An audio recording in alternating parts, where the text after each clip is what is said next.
Hello, Fritzi. Thank you so much for being on Survival of the Kindest podcast.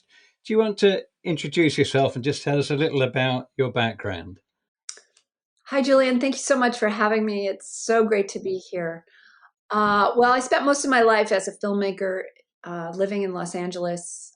One of the things I did was worked on a four-part miniseries called The Defiant Ones about Dr. Dre and Jimmy Iovine. That was one of the great accomplishments of my life, I would say. Not the greatest, but it was amazing to be working with such talented filmmakers and talented artists.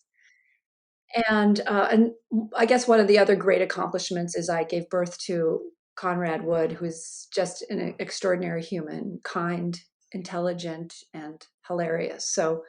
But I spent most of my life trying to get attention as a filmmaker. I've directed a few documentaries, a feature narrative film, and a bunch of short films. And what's interesting is all that all my life has led me to what I'm doing now, which is the Compassion Prison Project. And so it's kind of a miracle to see all the skills that I have accumulated just so I can do what I'm about to do now, including stand-up comedy, including making films, including, I don't know, working on my own trauma and my own uh, adversity. That sounds like a great story, and we're going to dig into it. Where were you brought up, and what was your childhood like? I was born in Chicago, raised in New York City, on the Upper West Side, in an old mansion built by William Randolph Hearst. Um, it had actually gone to pot and was kind of a rent controlled place where I don't even know. We used to live on the East Side, and my father quit his job, so then we moved to this place. Anyway, I grew up on the Upper West Side, and I was kind of a street urchin. I kind of lived on the streets. My mother was a rageaholic. My father was an alcoholic. So they both, from what I've come to understand about trauma, is they both had unimaginable trauma in their childhood. And what happens when you have unimaginable trauma and you don't know what to do with it? You take it out on your children and on your family. And so I have 8 ACEs, 8 adverse childhood experiences. And that's a lot of trauma. I don't know if you know what an ACE is. An ACE, there are 10 of them: physical abuse, emotional abuse, sexual abuse, physical and emotional neglect, um, domestic violence, a parent or caregiver addicted to alcohol or street drugs, a parent or caregiver um, mentally ill or suicidal, and a parent or caregiver going to prison. So I have 8 of those. And what I came to understand is that I've been living my life as a highly traumatized individual. I've been in fight or flight for basically all of my life. And being in fight or flight has influenced all the choices I've made, and they were bad choices. And then, and I look around in society and I see that most people are making similar choices. We're drinking alcohol, we're getting drunk, we're sleeping with people we don't like or care about. We're doing things, we're shopping, we're workaholics. It's just prevalence. Trauma is prevalent in our society, and no one, a lot of people don't want to face it. And I really believe that as we face our own shadow and bring it to the light, you know, huge transformation is possible, not only for ourselves, but for the people in our families, our communities, and ultimately our society.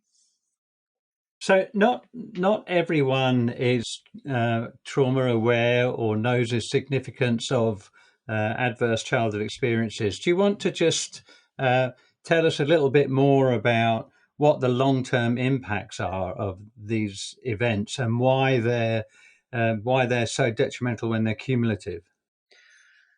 Yeah, well, I would say the long-term effects of trauma and like the most devastating effect is a separation from your own self.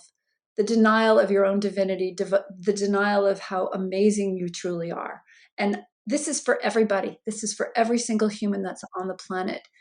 I love to say this. John Kabat-Zinn, he's a meditation teacher and thought leader, and he said everybody in the world is a genius, and that's the truth. And that anything that distracts from that, which is trauma, which is superiority, which is white supremacy, which is all the things that we have going on in our society, anything that detracts from that is a lie. And so we are all living in this collective lie. And so, but what trauma does is it puts you in a state of fight or flight. When you're repetitively damaged, or when people insult you constantly, or when they hit you constantly, but you don't know, it's really actually, if you know when the SWAT is coming, your body can adapt. It's the the irregularity of trauma, of traumatic events, that especially for ACEs, for adverse childhood experiences, that puts you in a state of fight or flight. Like you don't know when it's coming, which is similar to like prisons. Everyone is in a state of hypervigilance, but when you're in this state of like, I don't know what's coming and I better be on guard, the chemicals that go through your body, it's called toxic stress, cortisol, adrenaline. Great if you're being chased by a bear, great if you're fleeing from the cops or whatever. Not great if these chemicals are going through your body constantly, day in and day out. And there's a correlation between high adverse childhood experiences, hypervigilance, and adverse health outcomes, including cancer, cancer and autoimmune diseases. And you're 7 times more likely to go to prison if you have 4 or more ACEs. And if you have 6 or more ACEs, you have 20 years, you lose 20 years of your life. Both my parents died very young. My father died at 61, my mother died at 69.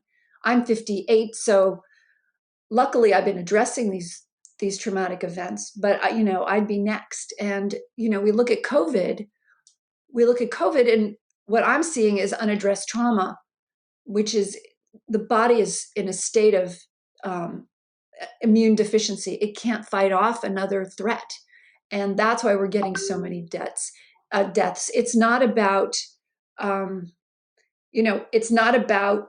it's just about trauma. That's all I see. It's comorbidity, but comorbidity is trauma. And, especially African Americans, the level of trauma African Americans, or I don't know about in the UK, I don't know what the issues of trauma, but I know in my country, African Americans have been annihilated. African Americans are on guard all the time. It's street violence, but it's also police violence, and it's systems of domination and control that extend all the way back from slavery and before. So this is what we're dealing with. We're just unaddressed trauma, generational trauma, and childhood trauma. That's what we're dealing with, and societal trauma. And in particular, these things are not just something that's contained in our mind, but is actually contained in our physical structure and how our brain develops. Exactly. And there's you can see in some children, in some fMRIs, the brain matter is actually less. You have less brain matter. You have less ability. The prefrontal cortex doesn't develop as quickly or as much as it should. And also with children, the prefrontal cortex doesn't develop fully until you're 25. Insurance companies know that, but our Department of Children don't know that. Our policymakers don't consider that. They're starting to, but we can't hold children to this level of infallibility that we do to other adults. And that's one of the crimes that we're committing. I mean, the thing is, society is should be just as accountable to the crimes that they've committed as we're holding people in prison. That accountability, it's just hypocrisy. That's what we're dealing with, is a lot of hypocrisy. So the word accountability comes up again and again in our podcast, but in the context of ownership, that we have to own our problems and that we're all engaged with it. It's not that that you want to punish someone for being accountable. It is more that actually each of us individually has a part to play in the society in which we live. And therefore, somehow we are all accountable in how we behave, how we act, and what we choose to do. And I like that definition of accountability because it says we pay attention to everyone and everything. We don't just live in our bubble and separate off. We can have a nice life, thank you very much, and then the rest can go to hell, you know. But it comes back. See, that's the thing. If you torture, which we're doing currently in the United States, if you torture the people living in prison, like solitary confinement, for instance, I don't know if you know that more than 15 days in solitary is considered torture. And right now, we don't know, but there's anywhere from 60,000 to 300,000 people in the United States in long-term solitary confinement. So if you torture those people, goes right back to your question about accountability. If you torture those people and then they're disabled, basically we're creating disabled humans by torturing them. Then we put them back into society. Then they either commit crimes or they're so disabled they can't function. That has a cause and effect, but we're accountable for that. It comes right back to us. We don't see it. There's either another victim, either he commits suicide or he hurts somebody. But that's us. That's us creating this problem. And then we don't want to be accountable. Does that make sense? It does, and the other thing about it, of course, is that if you suffer from a number of adverse childhood experiences, and what you need is a sense of healing, a sense of trying to reclaim who you are as a human being. And then you go to prison and you get brutalized more. And in addition, that you end up in solitary confinement. And again, on the podcast, we've talked repeatedly about the powerful impact of social connectedness and obviously compassionate communities. And it's what you've done is you're continuing to traumatize the people who are traumatized. And it is the exact opposite of what's needed. Exactly, exactly. But it's also by traumatizing those people, we're continuing to traumatize ourselves. It's Yeah. not in a vacuum. What we're Yeah. doing to each other is what we're doing to ourselves. When I yell at my son, and I try not to do that anymore. But I mean, once I learned I was traumatized, a lot of my behaviors towards my family have been getting better. And that's really important is awareness about trauma and awareness so we can, start healing instead of perpetuating this. But I forgot what I was saying. So don't worry, we'll carry on. Yeah, that's it. We're getting enthusiastic about the subject matter. I love that. That's fine. So it sounds like you had a pretty traumatic childhood. Sounds really hard. So what happened next? As you grew up, did you go to college? Did you stay Uh, at home? yeah. So at about 15 years old, I started doing a lot of drugs. I started really acting out. And suddenly I saw my grades plummet.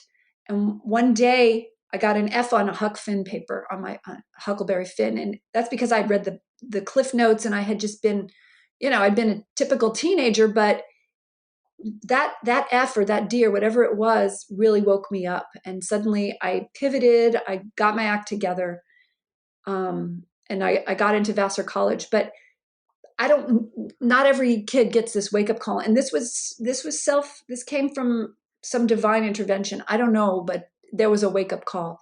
I got into Vassar College. That was a miracle. And then I just decided to go to Hollywood.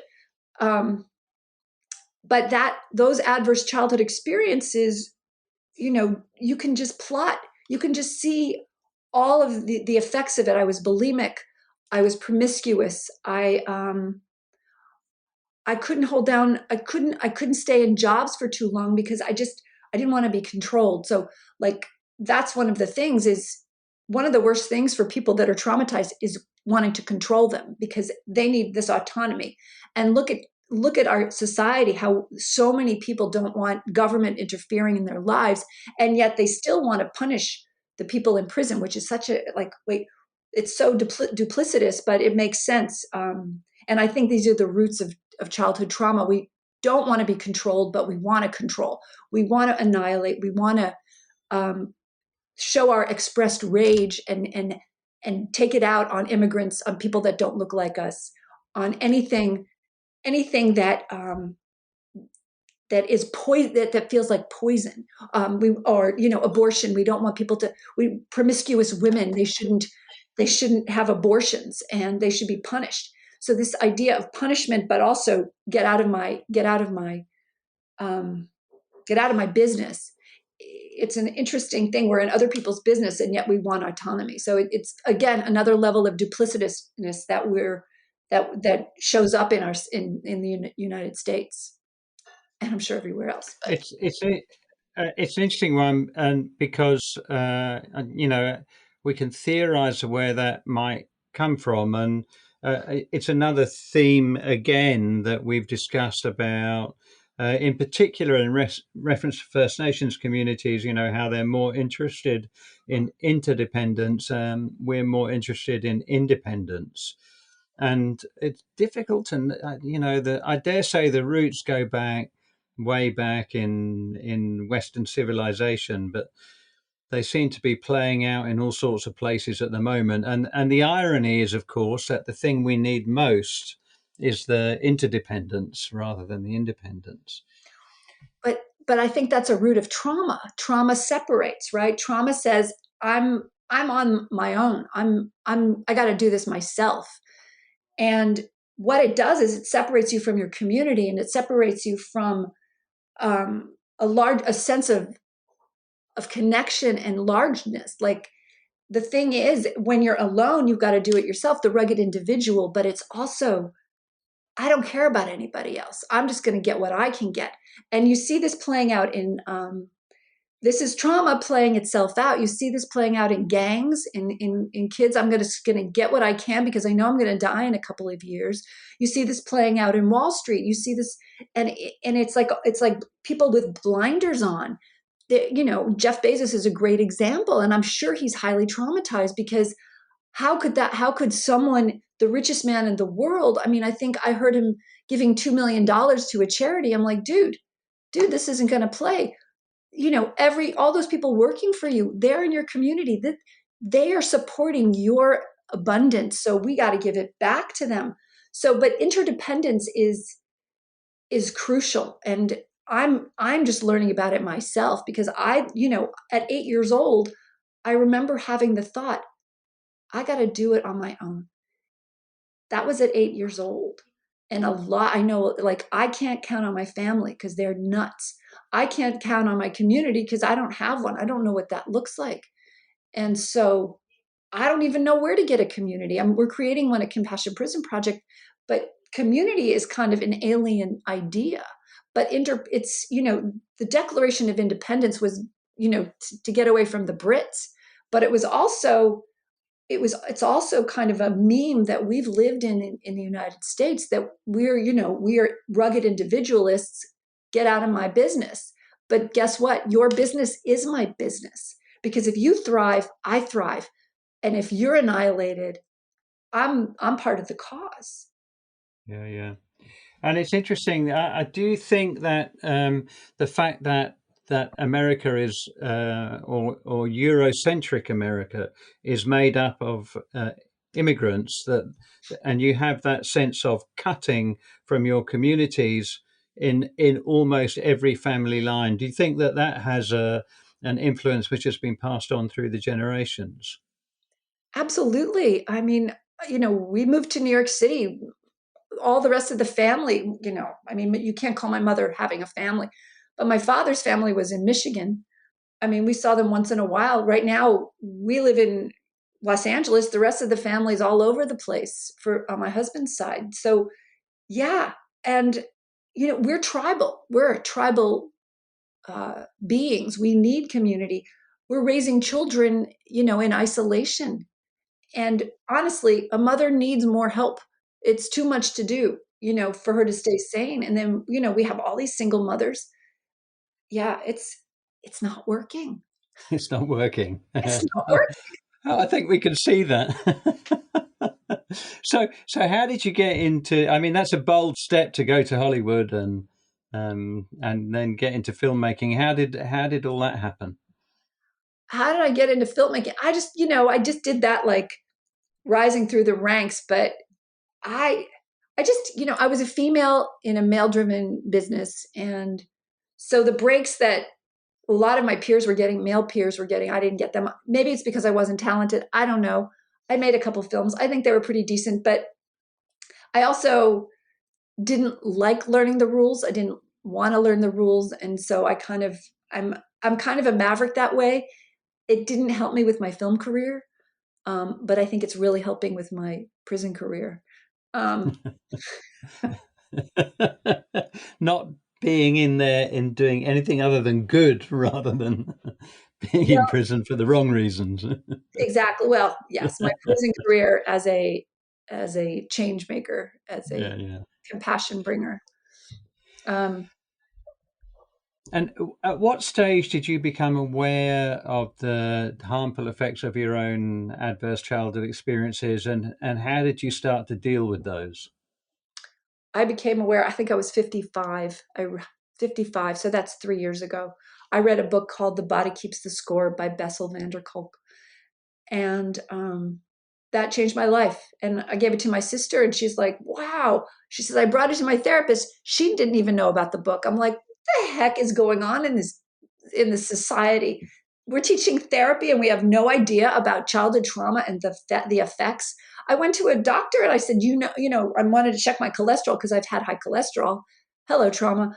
Um, and I said, "Do you know about adverse childhood experiences?" She's like, "What's that?" And I said, and I told her, and she's like, "Well, we can't then bring that to the medical profession. It have to come up from on high." Well, somebody say something, because you know, when you see somebody with heart problems, that's probably a lot of adverse childhood experiences. But when I learned that I was traumatized, I started understanding that my behavior was not who I was, and that wake up call was like it was like it was grace. It was a moment of grace for me, to know that some of the shenanigans I've been doing all my life was the cause of trauma, and not because I'm a bad person. And that's what's going on in prison. It's the same shenanigans. That's a kind of critical statement. I think that I'm not a bad person. That's a really fundamental part of all of this, is to recognize actually you contain this incredible goodness. Everyone does. And actually, what separates us is minuscule compared to what joins us together. But it's a hard message to get when you've been traumatized so much as a child. What did you start to do to be able to work through your traumas? I mean, I can imagine it being just a huge relief, thinking, "Oh my God, I'm not a bad person. Actually, this is just relates to my childhood." What did you do with all of that? Well, I think awareness was like one of the biggest pieces, and then I've learned that yoga helps, and I've learned that EMDR helps. I've learned talking about it really helps, and I've heard that mushrooms help. I mean, plant medicines help. That's what I've been told. Wouldn't that be amazing to bring that to prison? Um, and all these other modalities, that I think once you learn you're traumatized, it's a lifelong journey into uncovering things. I recently just did a book called The Presence Process, and it's written by Michael Brown, and it's about being present, um, to the emotions that are coming up, because when we're traumatized, any emotion is scary. Any emotion is like, I don't want to feel that. And hello drugs, hello shopping, hello work. I'm not going to feel, and I'm still doing it. I still will find myself at the computer till at 7:30, and my bedtime is 9. So hello, and I've woken up at 5. I've been working all day. Um, that's trauma. That isn't healthy. And actually, even understanding, like having the awareness that, wait a second, I'm escaping feeling because I'm so afraid to know what I feel like. What do I feel like? And the other thing, the other horrible realization I had was that, your intuition and your instincts are all in your body. And when you don't want to feel anything, you have no access to like great information. Um, like this morning, I woke up and the the information I got this morning was make a short video about solitary confinement. That was the information I got. So okay, but I wouldn't have had access to that because I would have been blocked. That's the thing is trauma blocks, trauma freezes. Actually, uh, Thomas Hubel, he talks about collective trauma and how it freezes. So we're basically walking around fight, flight, or freeze. Hello. We're walking around frozen and we don't, those emotions, everything, it's just frozen in our bodies. And it's just,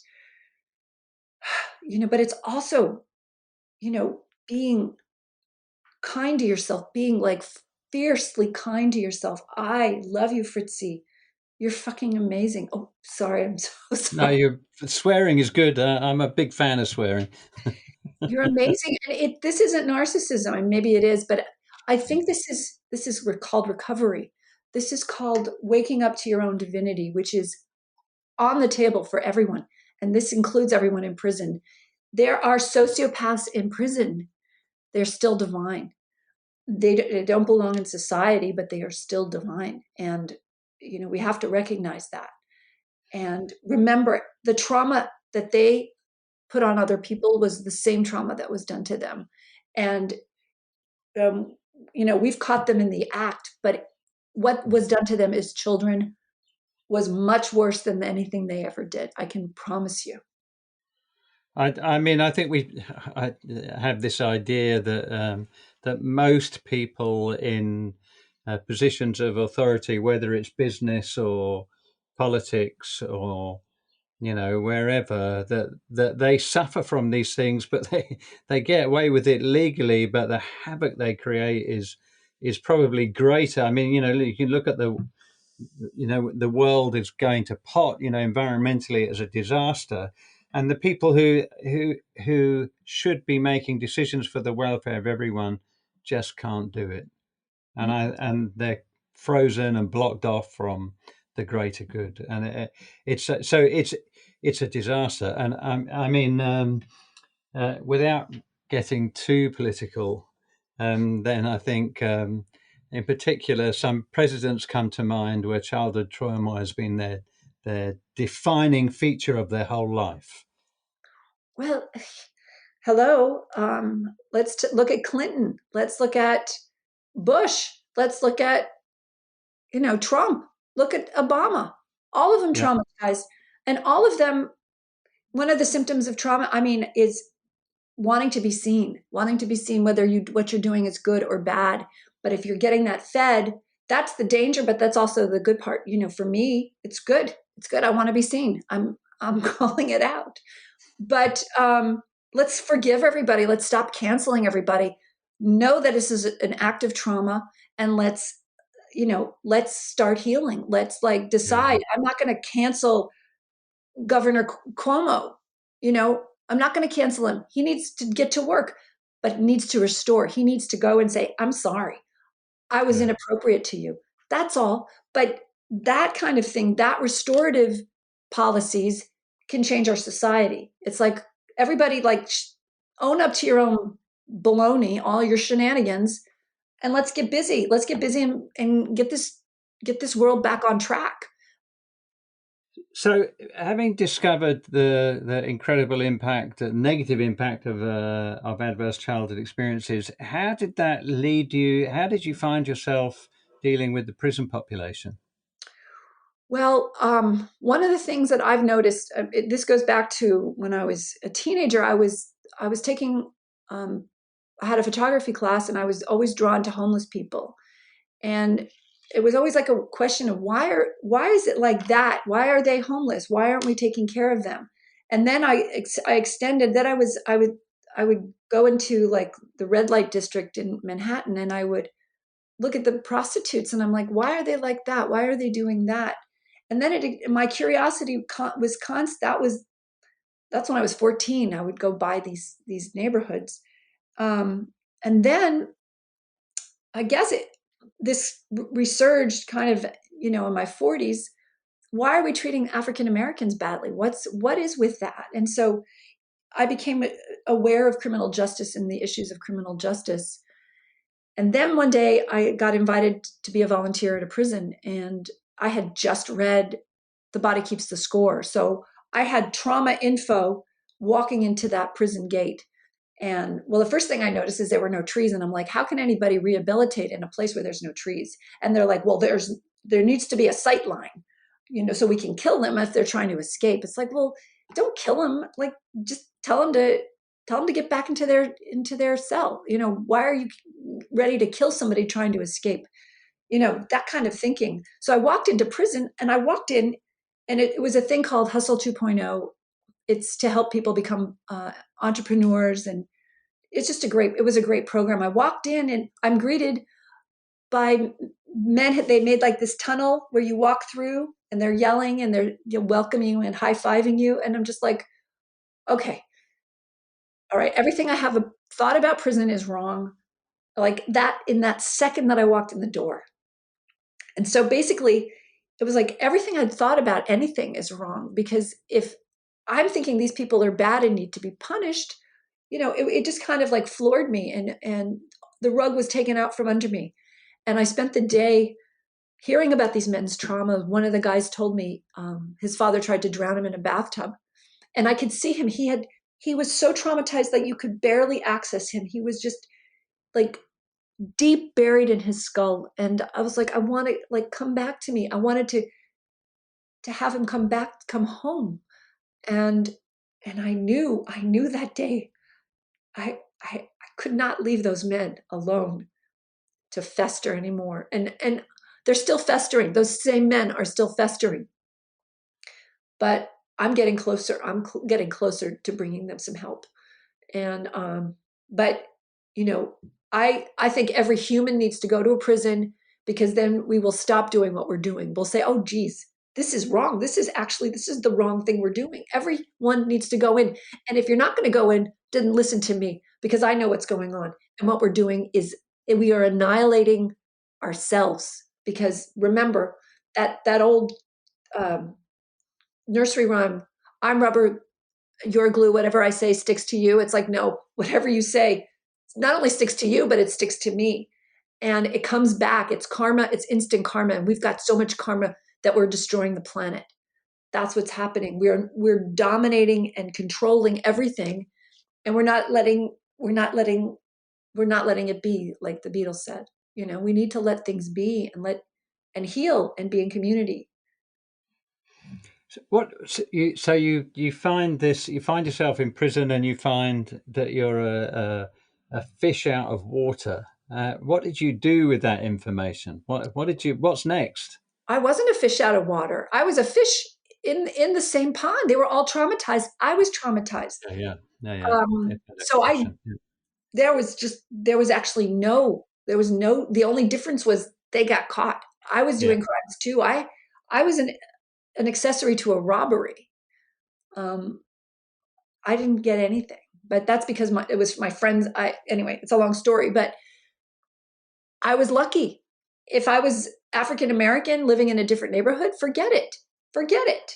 I'd be sitting there with them, traumatized and annihilated. So, but I was a fish out of water in a sense that I'm a white female in a bunch of African Americans and Latinos in a prison being held captive.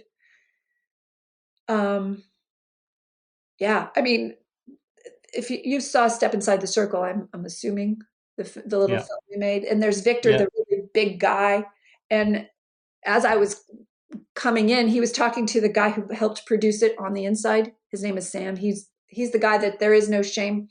Victor said, "Who is this little old lady coming into prison?" And I mean, that's it. I'm a little old lady coming into prison saying, "I'm traumatized just like you. I'm like you. I'm this little old white lady." But that's the thing. There is no difference. We're all in this together, and we're all traumatized, and we're all shades of white, black, brown, and blue. And And when we heal ourselves, we help heal the world.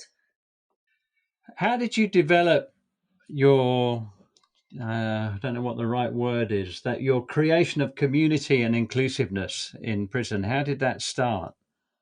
I have no idea. I mean, what I decided that day that I was in prison with those 100 men, I said, okay, I'm going to create a curriculum. I'm coming back. I'm coming back to that yard and I'm going to do something. And the prison said, okay, do it. So I created this ridiculous curriculum. I mean, it was ridiculous. I saw it. I mean, I'm reading it. I'm like, what was I thinking? But I walked in there January 5th, 2019, and one of the first things I said was, I love you. And I said, I'm traumatized, and I talked about what happened to me. And the first class was a disaster, and the second class was a disaster. But the third class, something happened, and, it clicked, and everyone was like, okay. And then I realized I needed something for them to experience what their trauma looked like in the group. And somehow we came up with the trauma circle. There'd been a similar exercise called Step to the Line, where you step to the line for every adverse thing you've experienced, or if your family didn't had more than 50 books, step to the line, and all the white people stepped to the line, and all the people in prison stayed back. So it was kind of like that. I wanted that kind of experiential exercise that would highlight trauma instead of all the differences in society. I really wanted to show that we're all in this, that we're all have been traumatized, because some volunteers would come in and they'd be stepping into the circle for each traumatic event. You take a step.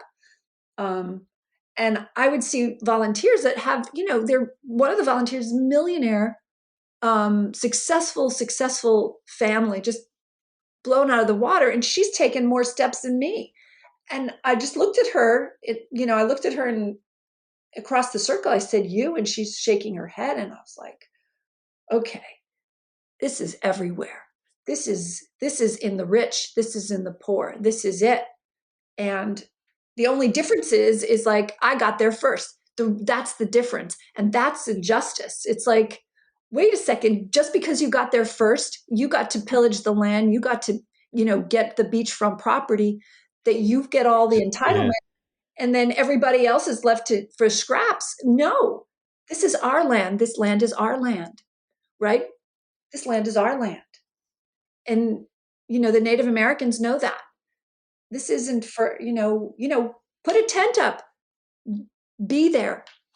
This is yours. Yeah. So what was the experiences of the, I mean, obviously, I recommend everyone go to your website, Compassion Prison Project, and look at the film, because it is so amazing. It's just fantastic. But for those people who haven't seen it yet, I think everyone listening will go. Describe the impact of inviting people inside the circle. Well, the impact is, I can't, we filmed that right before COVID. So I can't talk for the 235 men that I worked with, because I don't really know what's going on. I've heard snippets, but, it's really hard to talk to anybody in prison. I get a couple of letters. I do know with the 35 men that I worked with in 2019, that two of the men stopped using heroin and another man revoked his DNR. A DNR is a do not resuscitate order. So if you're in, cardiac arrest or something, just let him die. He said, no, I want to live. So that was the impact. That's like the tangible impact. But I get letters from all the guys that I've worked with about what I've done for them. There's two of the men that I worked with have returned to us. And one of them is working with us.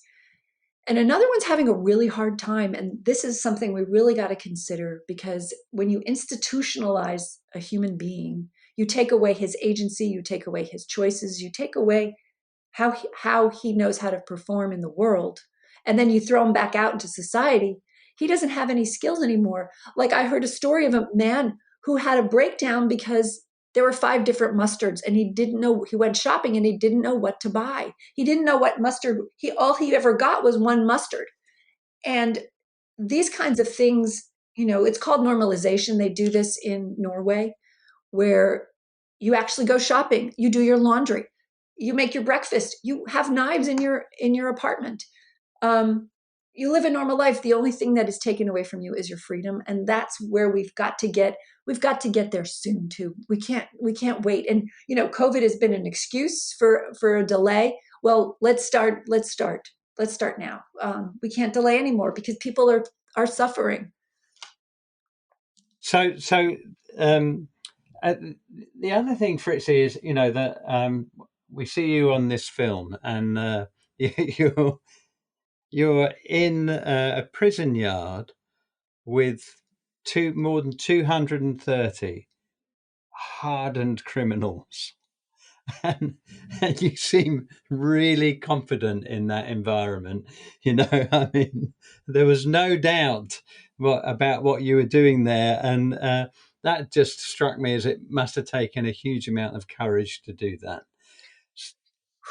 Well, I'm going to say one thing. I don't think they're hardened. I think they're actually softened criminals. Yeah, it's a great way of looking. But these are important distinctions, because that thought process is in our brains. These are hardened criminals.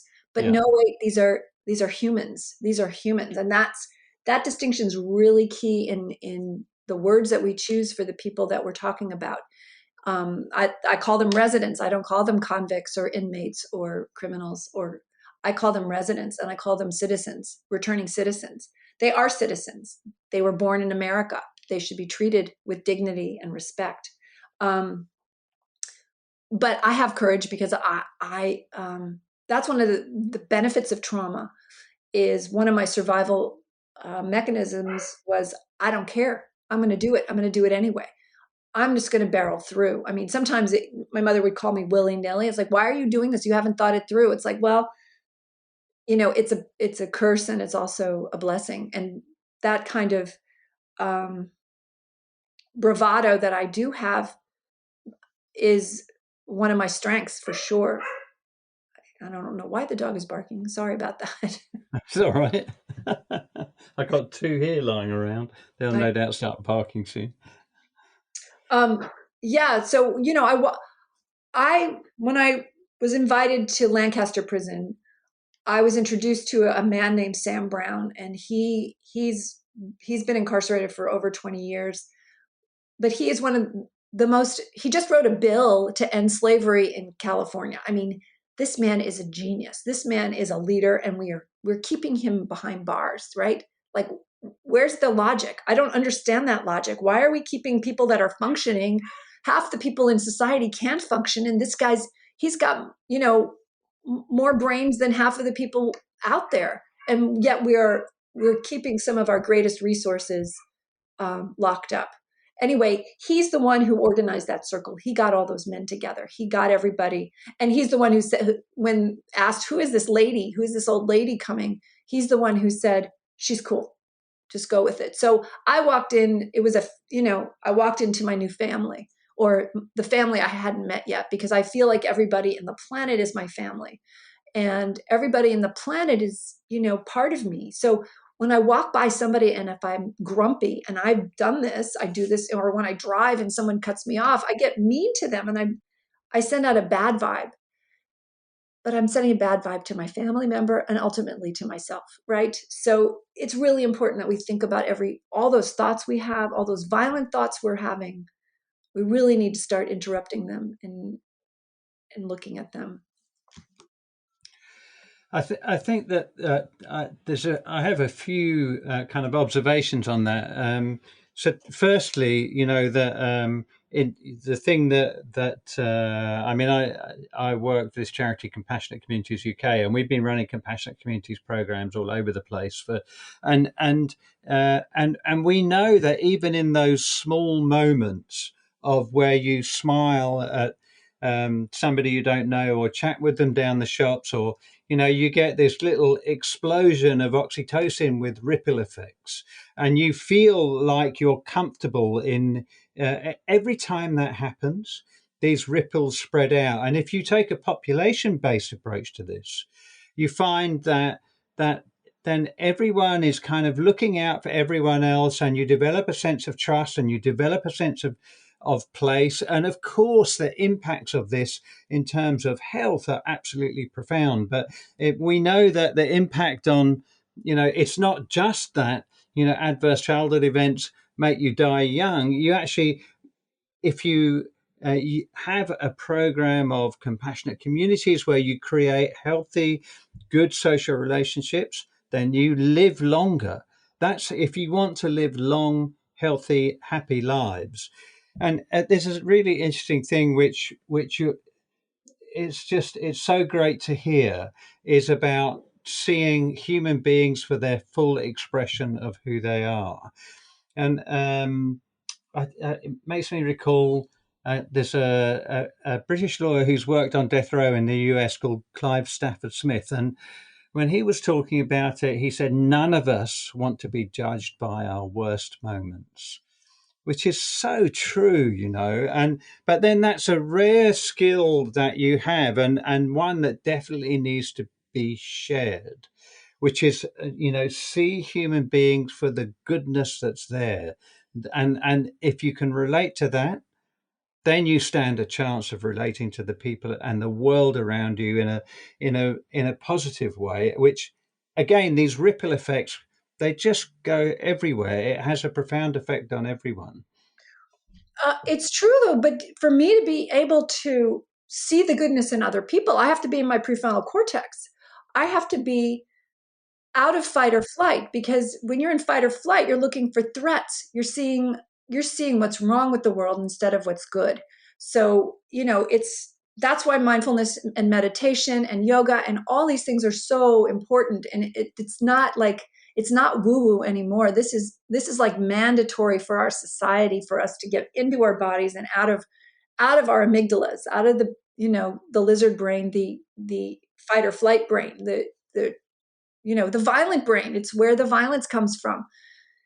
And prisons are amygdala center. That's where it's all fight or flight. And that's so it's when I'm in a crappy mood, or I'm not smiling at the world.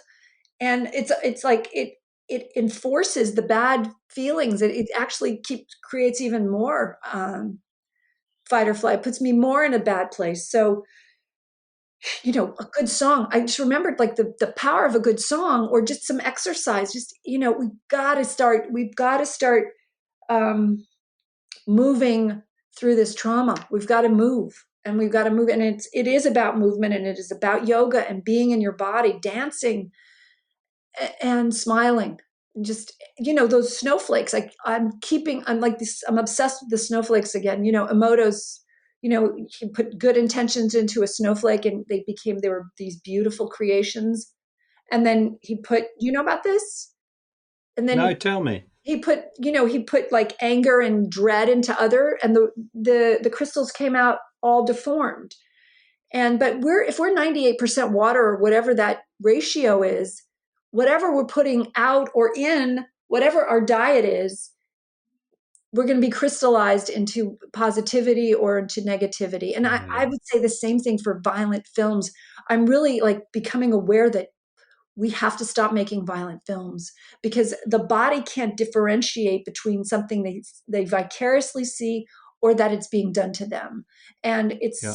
it's a symptom of trauma, but it's a reaction. And I mean, the 80s and 90s, if you think about all the violent, Rambo and Rocky 4 and all those things, like, it's just perpetuating the violence in our culture. And I think Hollywood has got to stop, have to really consider what meals we're serving to the public, emotional, meals. I think this is, I couldn't, yeah, I couldn't agree more. But I dare say there's a fair amount of people in Hollywood who've suffered terrible traumas, and coming to terms with that has got to be a yeah, well, that's me. starting point. That's me. Well, that's the thing. We're all traumatized. I'm just gonna, I'm, you know, in prison, like we did a lot of adverse childhood. I did some quizzes with all the men and with a lot of the men and women in prison. 98% have one or more, and from the studies done by Vince Folletti and Robert Anda, it was like 64%. But I'm going to say no. I'm going to say no. I would say it's 80, 90%. Most of the people I come in contact with have had some kind of trauma, and it could just be divorce or separation in your family. But remember, you're living in a field of anxiety and animosity. And as a child, you can't differentiate if that's you or if that's just your parents. You don't have that sense. You're one with your family. And so that you're absorbing all of that trauma, and that goes into your body, and it freezes that part of you. And so, it's a lifelong work, but we got to get to work. We got to get to Yeah. work, and we've got to give each other a break. That's the other thing. We got to stop saying you did this, say apologize, and let's get on with it. Let's Yeah. And imprisoning everybody. and that's compassion and restorative justice, and lies at the heart of it. Without compassion, we're lost. And how do we find our way bit by bit back to a compassionate world where we've been isolated and traumatized and separated from our world? So you're expanding your prison program. Tell us what you're doing. Well, right now, because of COVID, we haven't been allowed to go to prisons for a year. So we're creating a video series called Trauma Talks.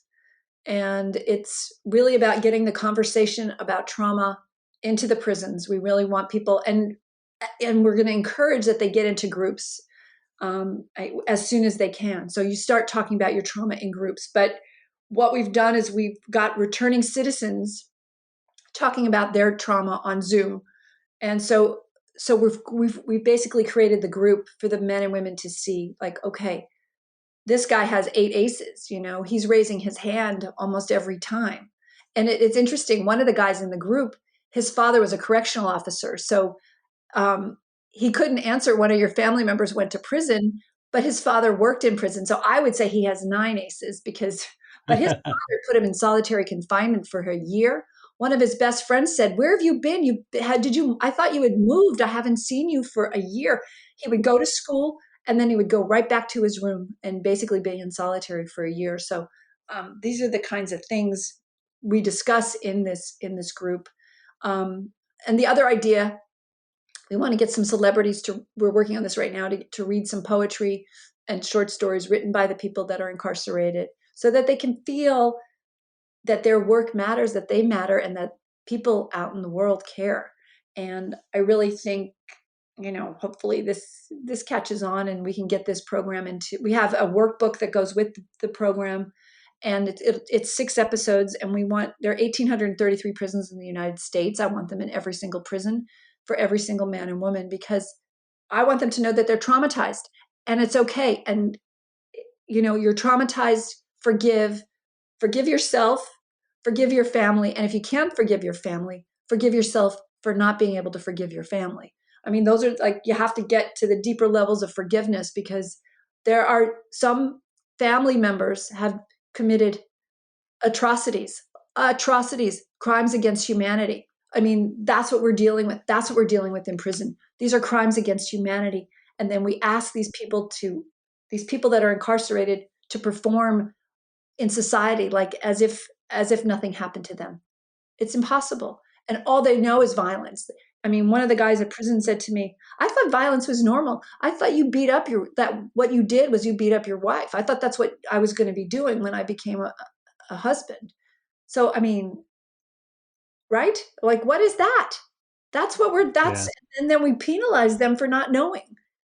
It's like, And what you're talking about is, that we all carry this potential of being good people, but somehow it's hidden from us, particularly when we're brutalized, and we're brutalized as children, and then then you can start thinking about, well, you're doing this incredible work in with prison populations, but then you start thinking about outside of prison, and then you start thinking about the impact of wars, and Mhm. you're thinking about how is this playing out all over the world, and then it seems like you can think about all those places where brutality goes on, and it's just perpetuating itself through one generation after another.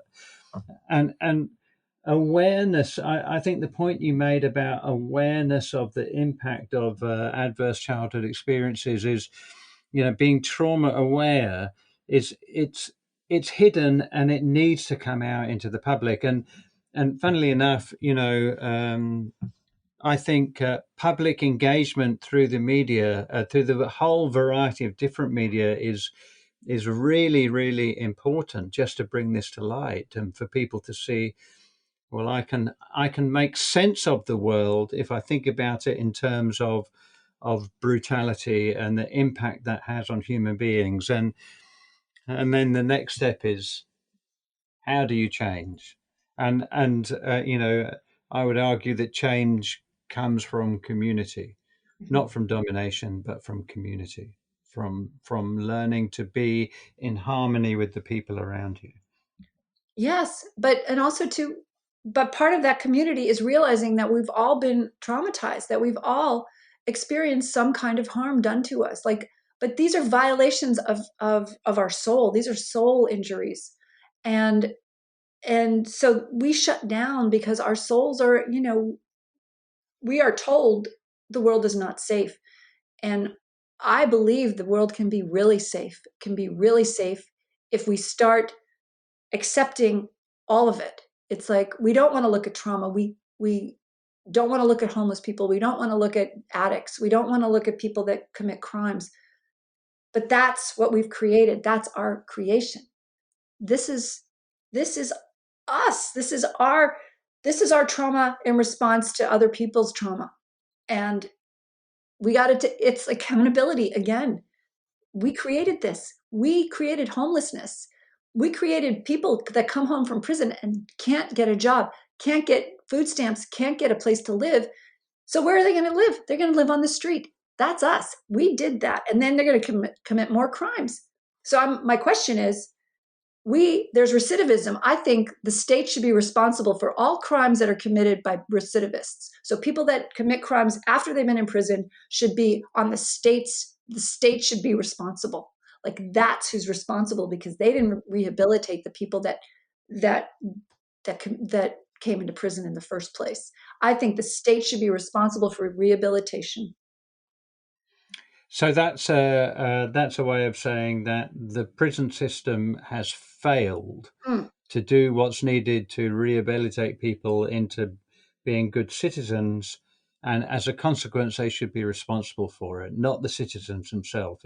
And I think there are plenty of models around the world, and particularly you can look towards the Scandinavia about very low rates of return to prison because they're treated as human beings.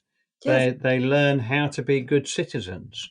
So and the impact of restorative justice and the role that has to play, and the role of compassion and forgiveness. Yeah, it's great work that you're doing, Fritzi, and we need to shout about it from the rooftops because it's so prevalent and so important. I think so. That's what I'm shouting. This is one of my rooftops, this podcast, right? This is a rooftop. But we really do, and we really need to it's like a public reckoning. I think we need a public reckoning of what we've done, what we're doing, and let's stop it. Let's just say, hey, okay, no shame. And that's the thing about the no shame piece that you'll see in the film, the 6-minute film. We have to stop shaming the past. The past is over. It's done. In this moment, we can make a new choice. We can make a new choice to move forward and repair every harm we've done. And we all know what the harms are that we've done. The Yeah. politicians know, the governors know, the correctional officers know, the people in prison, sitting in prison, know the harms. We can repair it. We need a fresh start. We need to reboot. We need a major reboot, but no shame. The thing is, look, slavery has annihilated the South. It's annihilated. There's more trauma in the South than I care to tell you about. And they are doubling down because of all the shame that is embedded in that soil. It is embedded in their veins. They don't know how to deal with it, and so they deal with it with racism and blaming it on Black people. And it's got to stop. It's got to stop because I know deep down they don't want to do this. They don't want to do this. Yeah. They don't know any other way. And So how do you see things developing going forward? Do you have a sense of hope about this? yes, my husband doesn't believe it. He can't believe that I'm so hopeful. I feel like there's a swell. It's going to be a swell, and I don't know why I have this sense, but I feel like it's going to be a swell of like, oh my God, what have we done? And it's going to melt. There's going to be, it's like a swell and a melting, like but this is also climate change. This is the swell part of it's happening in our earth, and it's happening in our veins. We know something terribly, terribly is wrong. Terribly, terrible. Like just the how we've allowed greed to prevail and not take care of everybody. Like how we can do that. It just doesn't make sense as an organism. The thing is, if you go to space and you look at this planet, we are one cell. We are one cell in the universe. We are just one cell. And if we don't take care of that cell, we're just, it's a cancer and it's going to die. And me as a human in this little organism, I'm one cell, and I got to take care of myself, and I got to take care of my surroundings. And that's everybody. That everybody has to do their part for this thing to work. Otherwise, we've done the experiment is complete. We know it doesn't work. Now let's do a new experiment. Let's do the other side. Let's flip it.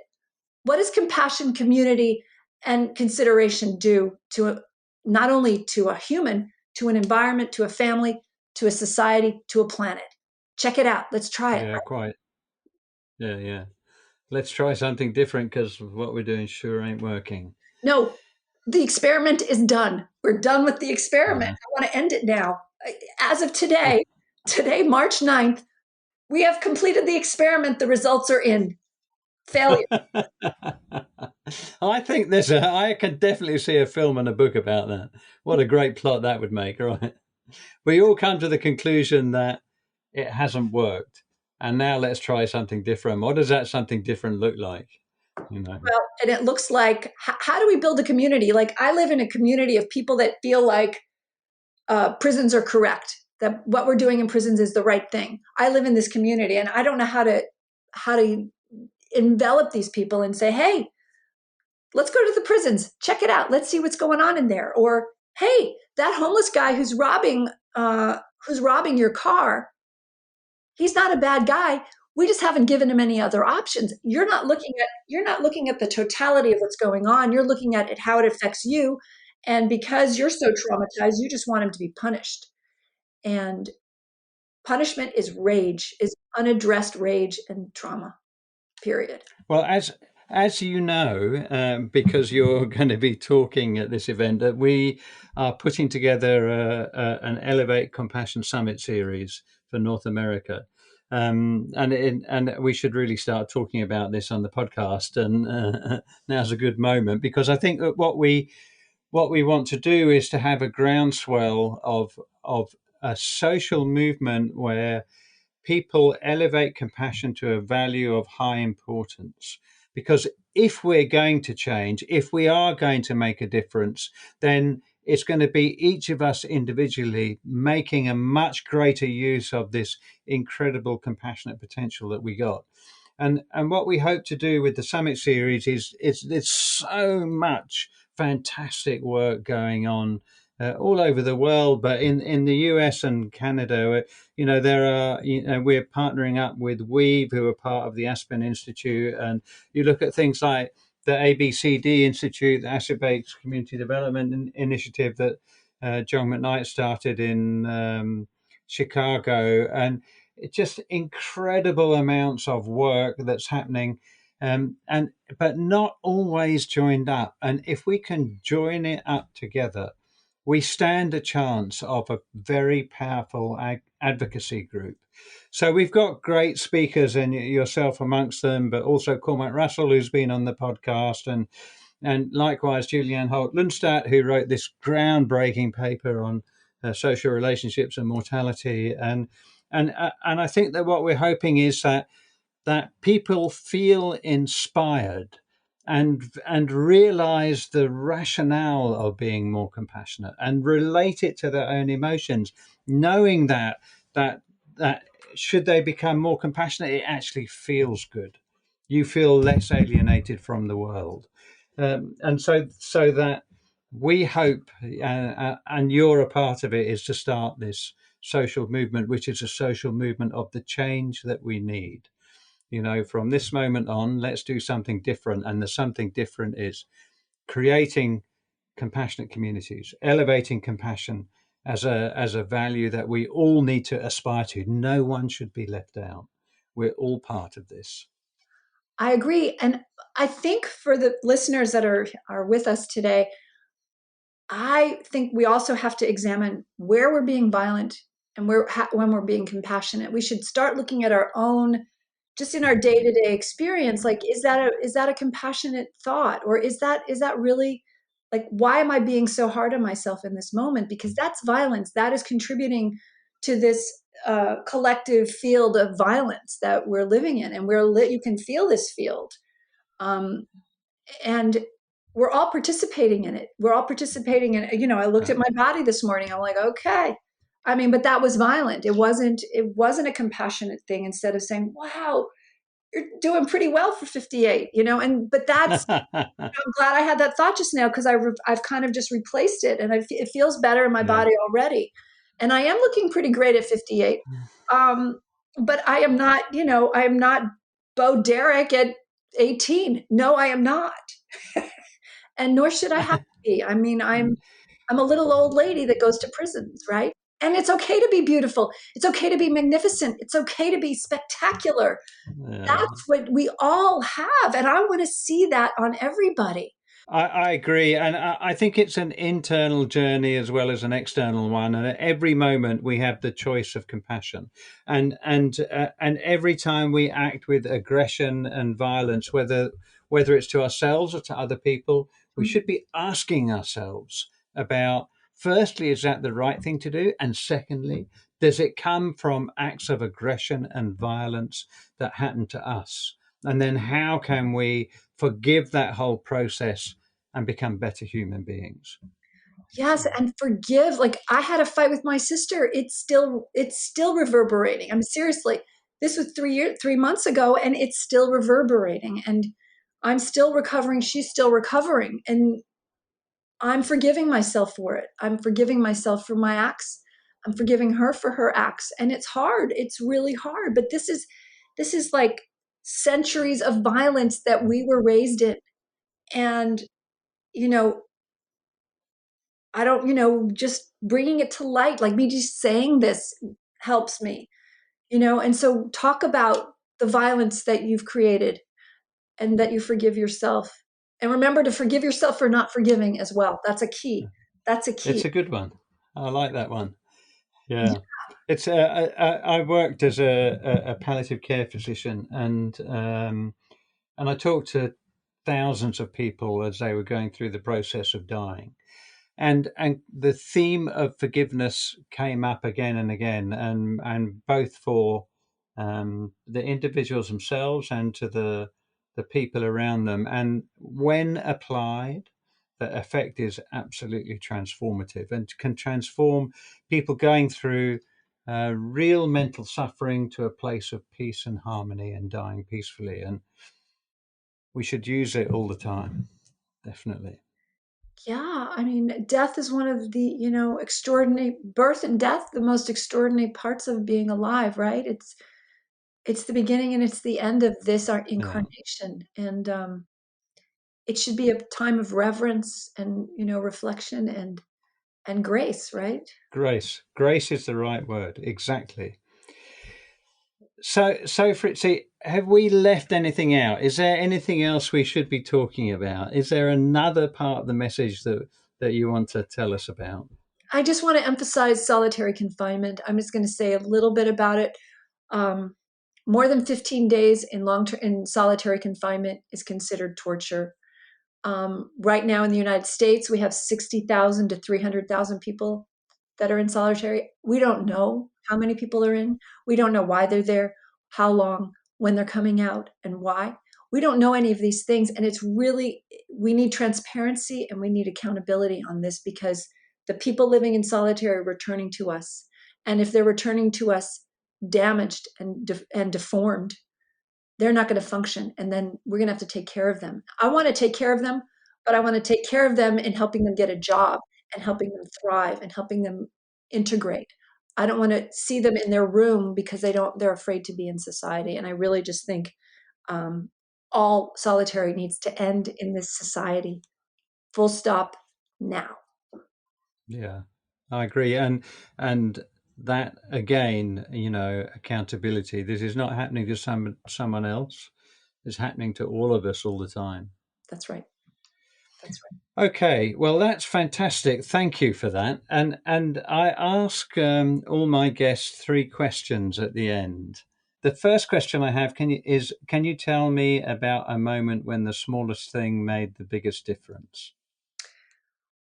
Yeah, I'm about to start crying just thinking about it. A man named Paul wrote to me, and he's a person living in prison in the United States, and he wrote to me, and he told me in the second letter he wrote to me, he told me about the extent of child abuse that he had endured, and his mother would lock him up in in the cellar, and she tried to castrate him, and just constant repetitive horrors that he lived in. And I wrote to him, as I write to everyone who writes me a letter about their horrifying childhood. I wrote to him, I'm so sorry. That's not okay. You are a divine human. I love you. And that's what I write. And then he wrote me a letter, and I'm going to read it to you. Dear Fritzi, thank you for believing in me. Enclosed is a check for $100 to help you continue in your continued efforts to help others. I know things are real tight right now, and I have plenty. So sharing this with you comes from the heart, as you came in with your needle and thread, placed a patch on the gaping wound in order to help make me whole. Words will never repay the kindness you have shown. Thank you again. And that ripple is going through that prison right now. And that ripple went to me. It went right back to me. And it showed me that my work is valuable, and that acts of kindness are more important than anything we imagine. Um, Yeah, I think that's beautifully put. Acts of kindness are more important than anything we can imagine, and wherever we can, we should do that. I mean, I think that's the. It's a great. It's like watching the film and watching how you are, and also, I mean, prisons again is a recurrent theme on the podcast, and that sense of redemption and healing that comes from even just one person sharing the love and having the kindness. It can be completely transformative. And what a great letter. The second question I have is, what is your favorite public moment of compassion? I'm going to say that circle right now. For me, Yeah, being in that circle.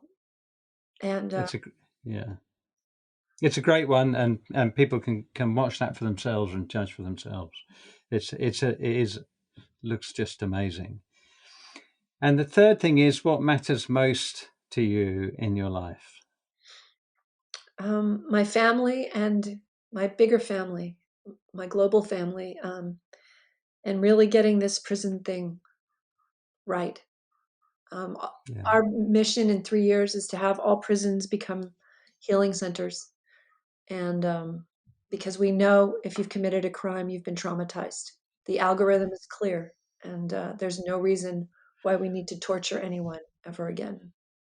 And if people are feeling inspired and want to help out and want to join in or donate money or whatever it is, how do they do that?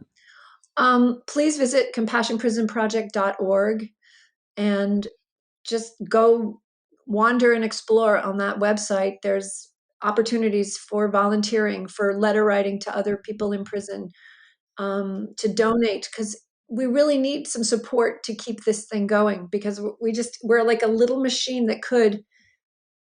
We have like 500 volunteers, but we still need more volunteers. I need volunteers to help me figure out this solitary thing.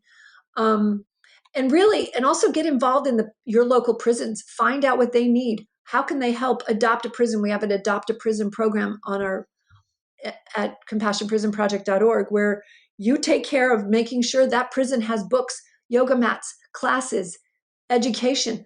Why are we hoarding all of our resources? Why do only the wealthy get great education? Let's get education to everybody, because guess what? If you're educated, you have like a 2% chance of being in prison, a 2% chance of recidivating if you have a degree. You know, these figures are available. We know what works. Why are we hoarding our wealth, our resources? Give some to Compassion Prison Project and give some to your community, and let's go. It'll change things. Well, that's the perfect note to end on. Thank you so much for taking the time to talk about your fantastic work, and I just hope it grows and grows and grows. It will, Julian, because compassion's what's needed now, and I think everybody listening to that will agree. Yeah, So, absolutely.